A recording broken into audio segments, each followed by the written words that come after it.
Hi friends, ഇന്ന് ഞാനിവിടെ വന്നിട്ടുള്ളത് 2 സ്വീറ്റ് ആൻഡ് സ്പൈസ് റെസിപ്പി ആയിട്ടാണ്. ആദ്യം തന്നെ മസാല ബോൾസ് എങ്ങനെ തയ്യാറാക്കുന്നത് നോക്കാം. ഇത് കക്കയിറച്ചി വെച്ചിട്ടാണ് ചെയ്യുന്നത്. എളമ്പക്ക എന്നൊക്കെ നമ്മുടെ നാട്ടിൽ പറയും. ഇത് നല്ല ടേസ്റ്റാണ് കഴിക്കാൻ. അധികം പേർക്കും അറിയുന്ന റെസിപ്പി തന്നെയായിരിക്കും. എങ്കിലും ട്രൈ ചെയ്ത് നോക്കാത്തവരുണ്ടെങ്കിൽ ഒന്ന് ചെയ്ത് നോക്കി അഭിപ്രായങ്ങളൊക്കെ അറിയിക്കാം. ഇതിന് ആദ്യം തന്നെ 2 കപ്പ് പച്ചരിയാണ് ഞാനിവിടെ എടുത്തിട്ടുള്ളത്. ഇത് 2 മണിക്കൂർ കുതിർത്ത് വെക്കണം. ആ സമയം കൊണ്ട് നമുക്ക് ഇതിനു വേണ്ട മസാല തയ്യാറാക്കാം. ഞാനിവിടെ 3 വലിയ ഉള്ളിയാണ് ചേർത്ത് കൊടുക്കുന്നത്.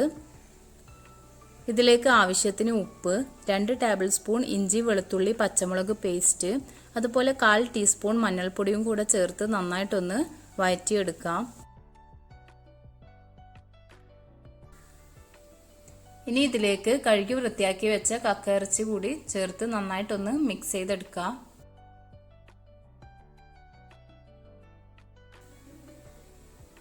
ഇതിലേക്ക് ഒരൽപ്പം ഗരം മസാല കൂടി ചേർത്ത് കൊടുക്കാം. ഞാനിവിടെ 1 ടീസ്പൂൺ ഗരം മസാലയാണ് ചേർത്ത് കൊടുക്കുന്നത്.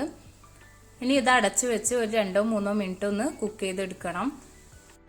ഇനി ഇതിലേക്ക് ആവശ്യത്തിന് മല്ലിയില കൂടി ചേർത്ത് കൊടുക്കാം. അങ്ങനെ നമ്മുടെ മസാല റെഡി ആയിട്ടുണ്ട്.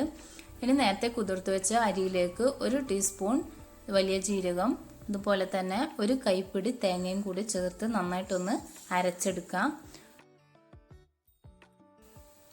വെള്ളം അധികം ചേർക്കരുത്. ഇതിവിടെ റെഡി ആയിട്ടുണ്ട്. ഇനി നമുക്കിതിലേക്ക് ആവശ്യത്തിന് പത്തിരിപ്പൊടിയും കൂടെ ചേർത്ത് നന്നായിട്ടൊന്ന് കുഴച്ചെടുക്കണം.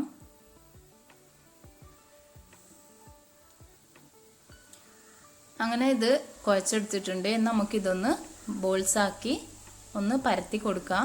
എന്നിട്ട് അതിൻ്റെ ഉള്ളിൽ നമുക്ക് ഫില്ലിങ് വെച്ചു കൊടുക്കാം. എന്നിട്ട് ഇതുപോലെ ഒന്ന് ജസ്റ്റ് കൈവച്ച് പ്രസ് ചെയ്ത് കൊടുക്കാം. നിങ്ങൾക്ക് ഏത് ഷേപ്പിൽ വേണമെങ്കിലും ഇത് ചെയ്തെടുക്കാം. ഞാനിവിടെ ബോൾസ് ആക്കിയിട്ടാണ് എടുക്കുന്നത്. ഇതൊന്ന് അല്പം തേങ്ങയിലേക്ക് ഡിപ്പ് ചെയ്ത് കൊടുക്കുന്നുണ്ട്. അങ്ങനെ ചെയ്യുമ്പോൾ നല്ല ടേസ്റ്റാണ്. നിങ്ങൾക്ക് താല്പര്യം ഉണ്ടെങ്കിൽ അങ്ങനെ ചെയ്യാം, അല്ലെങ്കിൽ ഈ സ്റ്റെപ്പ് സ്കിപ്പ് ചെയ്യാം.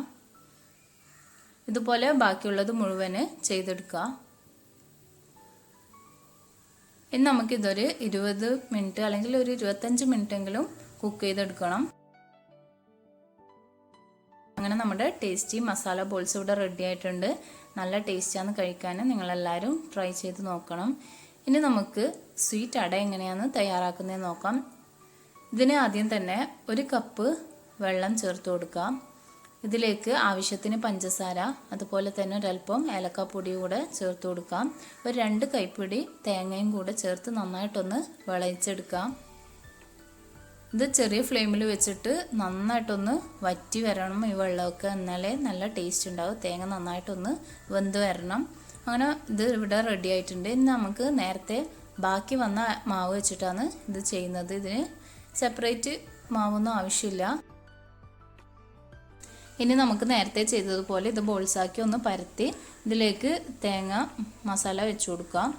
എന്നിട്ട് ഇതുപോലെ ഒന്ന് ഷേപ്പ് ചെയ്തെടുക്കുക. ഏത് ഷേപ്പിൽ വേണമെങ്കിൽ നിങ്ങൾക്ക് എടുക്കാം. ഞാനിവിടെ ഉന്നക്കായൻ്റെ ഷേപ്പിലാണ് എടുക്കുന്നത്. ഇനി ഇത് നമുക്കൊരു 15 മിനിറ്റ് കുക്ക് ചെയ്തെടുക്കുക. അങ്ങനെ നമ്മുടെ ടേസ്റ്റി അട ഇവിടെ റെഡി ആയിട്ടുണ്ട്. നിങ്ങളെല്ലാവരും ട്രൈ ചെയ്ത് നോക്കാം. എല്ലാവർക്കും ഇഷ്ടപ്പെടുന്ന നല്ലൊരു റെസിപ്പിയാണ്. നിങ്ങൾക്ക് എൻ്റെ വീഡിയോ ഇഷ്ടമെങ്കിൽ ലൈക്ക് ചെയ്യുക, കമൻറ്റ് ചെയ്യുക, ഷെയർ ചെയ്യുക. സബ്സ്ക്രൈബ് ചെയ്യാതെ കാണുന്നവരുണ്ടെങ്കിൽ സബ്സ്ക്രൈബ് ചെയ്യുക. ഇനി പുതിയൊരു വീഡിയോ ആയിട്ട് വീണ്ടും കാണാം. താങ്ക്